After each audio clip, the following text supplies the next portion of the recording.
The Secret Garden by Frances Hodgson Burnett. Chapter 16. I won't, said Mary. They found a great deal to do that morning, and Mary was late in returning to the house, and was also in such a hurry to get back to her work that she quite forgot Colin until the last moment. "Tell Colin that I can't come and see him yet," she said to Martha. "I'm very busy in the garden." Martha looked rather frightened. Miss Mary," she said, "it may put him all out of humor when I tell him that." But Mary was not as afraid of him as other people were, and she was not a self-sacrificing person. "I can't stay," she answered. "Dickon's waiting for me," and she ran away. The afternoon was even lovelier and busier than the morning had been. Already nearly all the weeds were cleared out of the garden, and most of the roses and trees had been pruned or dug about. Dickon had brought a spade of his own, and he had taught Mary to use all her tools, so that by this time it was plain that though the lovely wild place was not likely to become a gardener's garden, it would be a wilderness of growing things before the springtime was over. "There'll be apple blossoms and cherry blossoms overhead," Dickon said, working away with all his might. "And there'll be peach and plum trees in bloom against the walls, and the grass will be a carpet of flowers." The little fox and the rook were as happy and busy as they were, and the robin and his mate flew backward and forward like tiny streaks of lightning. Sometimes the rook flapped his black wings and soared away over the treetops in the park. Each time he came back and perched near Dickon and cawed several times as if he were relating his adventures, and Dickon talked to him just as he had talked to the robin. Once when Dickon was so busy that he did not answer him at first, Soot flew onto his shoulders and gently tweaked his ear with his large beak.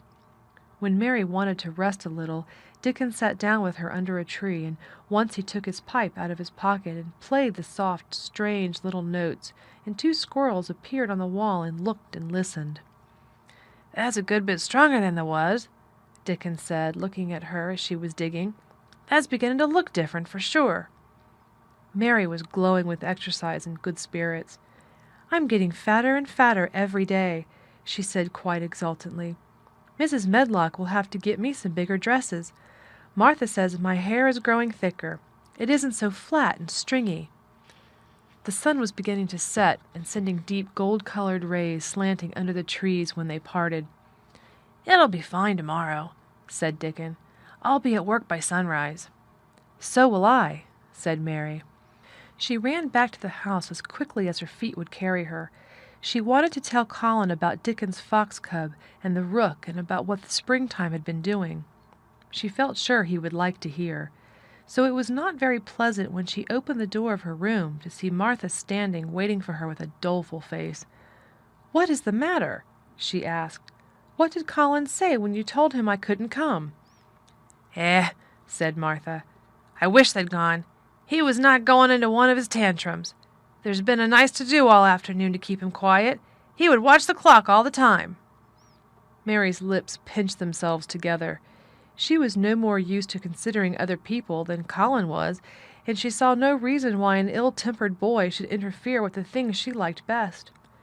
She knew nothing about the pitifulness of people who had been ill and nervous and who did not know that they could control their tempers and need not make other people ill and nervous too. When she had had a headache in India, she had done her best to see that everybody else also had a headache or something quite as bad. And she felt she was quite right, but of course now she felt that Colin was quite wrong. He was not on his sofa when she went into his room. He was lying flat on his back in bed, and he did not turn his head toward her as she came in. This was a bad beginning, and Mary marched up to him with her stiff manner. "Why didn't you get up?" she said. "I did get up this morning when I thought you were coming," he answered, without looking at her. "I made them put me back in bed this afternoon. My back ached and my head ached, and I was tired.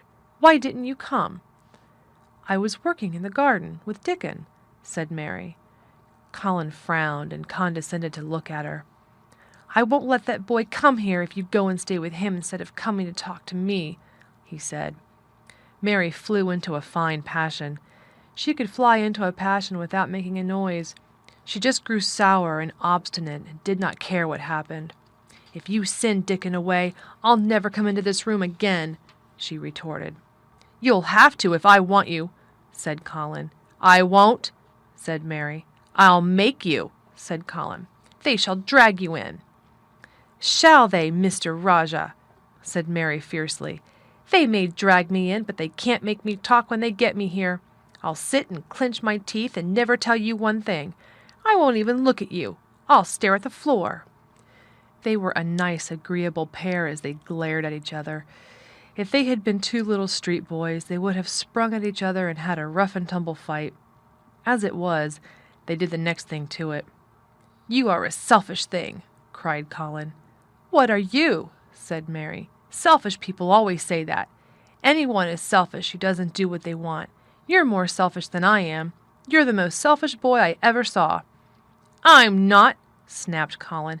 "I'm not as selfish as your fine Dickon is. He keeps you playing in the dirt when he knows I am all by myself. He's selfish, if you like." Mary's eyes flashed fire. "He's nicer than any other boy that ever lived," she said. He's like an angel." It might sound rather silly to say, but she did not care. "A nice angel," Colin sneered ferociously. "He's a common cottage boy off the moor." "He's better than a common Rajah," retorted Mary. "He's 1,000 times better." Because she was the stronger of the two, she was beginning to get the better of him. The truth was that he had never had a fight with anyone like himself in his life, and upon the whole it was rather good for him, though neither he nor Mary knew anything about that.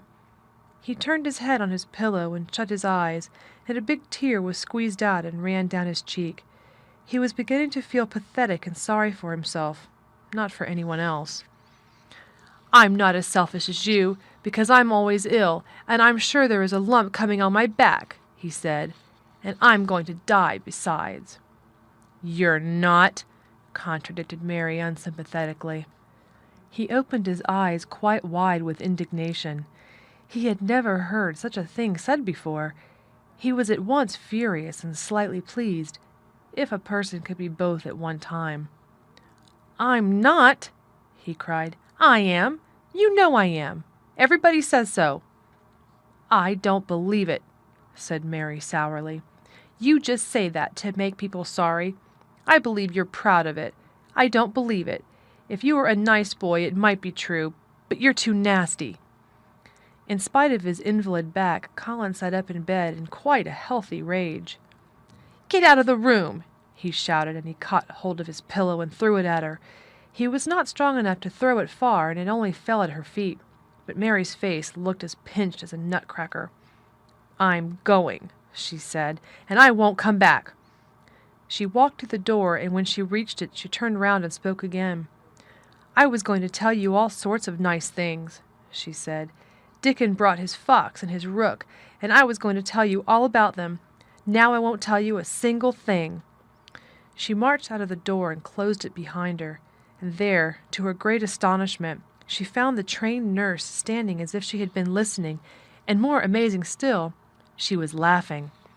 She was a big, handsome young woman who ought not to have been a trained nurse at all, as she could not bear invalids, and she was always making excuses to leave Colin to Martha or to anyone else who would take her place. Mary had never liked her, and she simply stood and gazed up at her as she stood giggling into her handkerchief. "What are you laughing at?" she asked her. "At you two young ones," said the nurse. "It's the best thing that could happen to this sickly, pampered thing to have someone stand up to him that's as spoiled as himself." And she laughed into her handkerchief again. "If he'd had a young vixen of a sister to fight with, it would have been the saving of him." "Is he going to die?" "I don't know, and I don't care," said the nurse. "Hysterics and temper are half what ails him." "What are hysterics?" asked Mary. "You'll find out if you work him into a tantrum after this. But at any rate, you've given him something to have hysterics about, and I'm glad of it." Mary went back to her room, not feeling at all as she had felt when she had come in from the garden. She was cross and disappointed, but not at all sorry for Colin. She had looked forward to telling him a great many things, and she had meant to try to make up her mind whether it would be safe to trust him with the great secret. She had been beginning to think it would be, but now she had changed her mind entirely. She would never tell him, and he could stay in his room and never get any fresh air and die if he liked. It would serve him right. She felt so sour and unrelenting that for a few minutes she almost forgot about Dickon and the green veil creeping over the world and the soft wind blowing down from the moor. Martha was waiting for her, and the trouble in her face had been temporarily replaced by interest and curiosity. There was a wooden box on the table, and its cover had been removed and revealed that it was full of neat packages. "Mr. Craven sent it to you," said Martha. "It looks as if he had picture books in it." Mary remembered what he had asked her the day she had gone to his room. "Do you want anything? Dolls, toys, books?" She opened the package wondering if he had sent a doll, and also wondering what she should do with it if he had. But he had not sent one. There were several beautiful books, such as Colin had, and 2 of them were about gardens and were full of pictures. There were 2 or 3 games, and there was a beautiful little writing case with a gold monogram on it and a gold pen and inkstand. Everything was so nice that her pleasure began to crowd her anger out of her mind.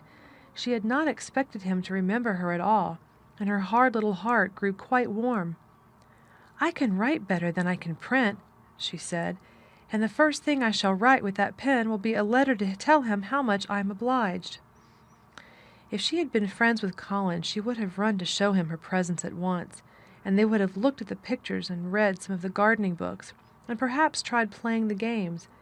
And he would have enjoyed himself so much, he would never once have thought he was going to die, or have put his hand on his spine to see if there was a lump coming. He had a way of doing that which she could not bear. It gave her an uncomfortable, frightened feeling, because he always looked so frightened himself. He said that if he felt even quite a little lump some day, he should know his hunch had begun to grow. Something he had heard Mrs. Medlock whispering to the nurse had given him the idea, and he had thought it over in secret until it was quite firmly fixed in his mind. Mrs. Medlock had said his father's back had begun to show its crookedness in that way when he was a child. He had never told anyone but Mary that most of his tantrums, as they called them, grew out of his hysterical hidden fear. Mary had been sorry for him when he had told her. "He always began to think about it when he was cross or tired," she said to herself, "and he has been cross today. Perhaps he has been thinking about it all afternoon." She stood still, looking down at the carpet and thinking. "I said I would never go back again." She hesitated, knitting her brows.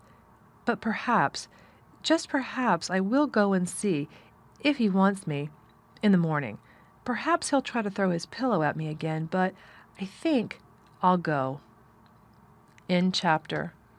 Read by Sarah Jenkins for Lit2Go, on the web at fcit.usf.edu.